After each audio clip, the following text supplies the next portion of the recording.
I want to show y'all something.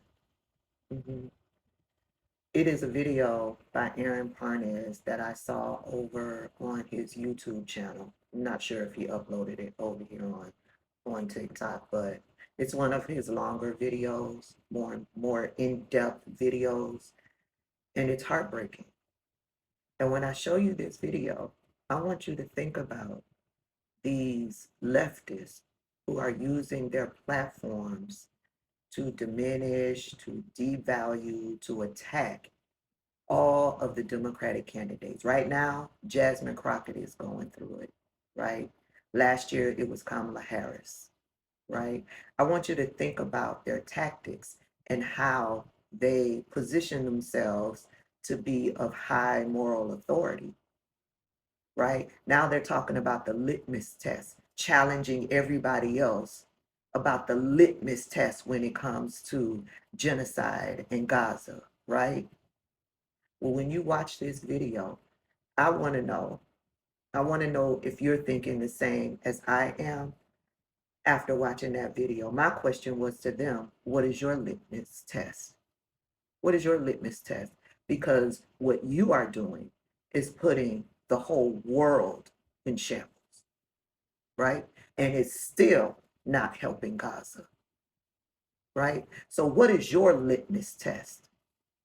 You burn everything down for one country. You are burning everything down for one country without regard for everybody else in the world.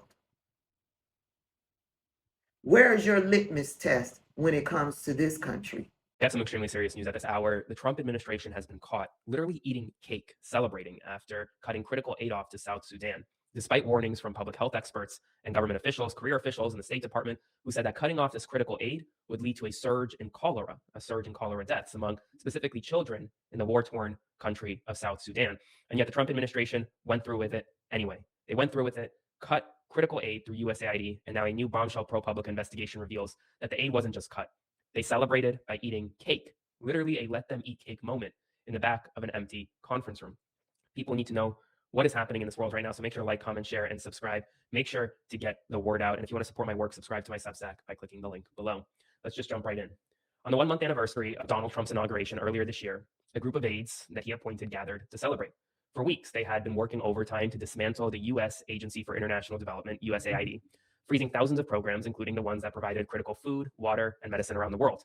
They culled USAID staff and abandoned its former headquarters in the Ronald Reagan World Trade Building in Washington, D.C., shutting the remnants of the agency to what once was an overflow space in a glass-walled commercial office above a Nordstrom rack and a bank.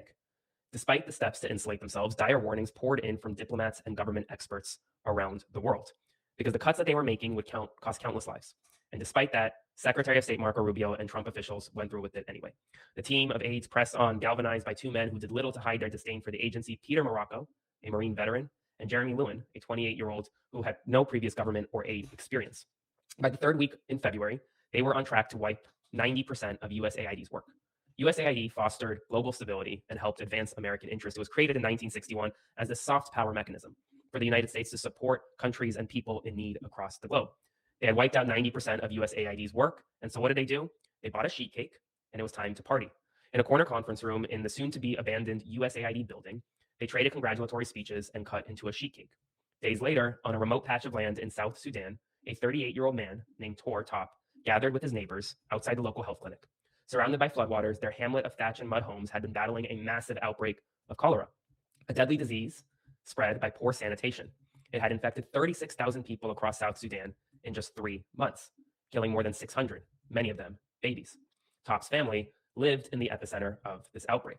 The clinic, which was one of 12 run by a Christian Maryland-based humanitarian organization, World Relief, and was funded by USAID, provided a key weapon in the fight: IV bags to stave off dehydration and death. The bags cost just 62 cents each, and in 3 months, the clinics had helped save more than 500 people.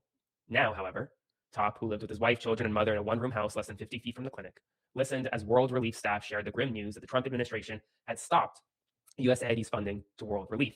Their clinic and their lifeline was closing. And the question remained, why would the United States just cut off medical care in the middle of a deadly outbreak? After fleeing war, refugees from Sudan often face another danger: a cholera epidemic. which has been spreading in the country for the past year. The deadly disease has broken out several times since the beginning of the civil war in April 2023, but the current epidemic's origin can be traced to July 2024. Cholera has swept across Sudan, with all the states reporting outbreaks. Nearly 100,000 cases have been reported since July last year. The waterborne disease has been spreading particularly quickly in refugee camps, where access to clean water and sanitation is limited. We still have more than 230,000 refugees at the border in very difficult situation. So without urgent action, including enhancing access to medical treatment, to clean water, to sanitation, to hygiene, and most important, relocation from the border, many more lives are on the line. With no sign of an end to the conflict and limited humanitarian aid, containing the spread of the disease is a challenge, and the plight of Sudanese refugees seems to be far from over. That, according to Africa News. What happened in South Sudan and what is still happening in South Sudan is a horrific outbreak. Cholera has now spread following U.S. cuts to nearly every corner of the country. Infected at least 100,000 people, killed 1,600. The true death toll is impossible to know because the clinics that would have cared for the people, well, were shuttered. The Trump administration has also cut funding to the World Health Organization, which has helped the South Sudanese government gather accurate data on the outbreak. ProPublica found at least 3 dozen mounds covered in sticks, the makeshift graves, village leaders said, of those that died of cholera before reaching the clinic.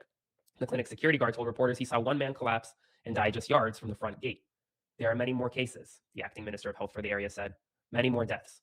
The Trump administration recently announced a new era of foreign aid where the U.S. will prioritize trade over aid. South Sudan, with a GDP 1/10 the size of Vermont's, has little to offer. The administration says they are committed to humanitarian needs, but we don't know what that means, only that it will be transactional. This is from the World Health Organization. While some cases have declined, the outbreak has spread to all but one, the central Darfur state of Sudan's 18 states. The spread to the north, south, west, and east Darfur states into the north, south, and west Kordofan states is particularly concerning. The World Health Organization is coordinating the response, but as you can see, it's only getting worse. And while the Trump administration, Trump officials celebrated cut cake in the back of a conference room. They cut cake while people in South Sudan died of cholera. That is real. That happened. And people need to know about it. Like, comment, share, and subscribe. Spread the word, and I'll have an update for you. Where's your morale when it comes to this country? Where is your litmus test when it comes to these black people in this country? Oh, it doesn't matter. They're black. When they pop up on your feed attempting to present themselves of high moral character and caring about other people, ask them, where's their empathy and care for the people of Sudan? Where is their empathy and care for the people right here in the United States? The people who are suffering because of their tactics. Where is their empathy and care for the LGBTQIA plus community? Where is their empathy and care for the Somali community, for the Latino community, for the Haitian community, for the Ethiopian community? All of these are communities who are being terrorized and abused right here in the United States. Ask them, where is their empathy and care for poor people, for sick children right here in the United States? Millions of people are getting ready to lose their health insurance because of their tactics, because of their care for one region in the world. And because of their tactics, that region in the world, nothing has changed. But yet, so many more people in the world are worse off because of their tactics and their bullshit. Ask them, where is their empathy and care? What is their litmus test for everyone else in the world?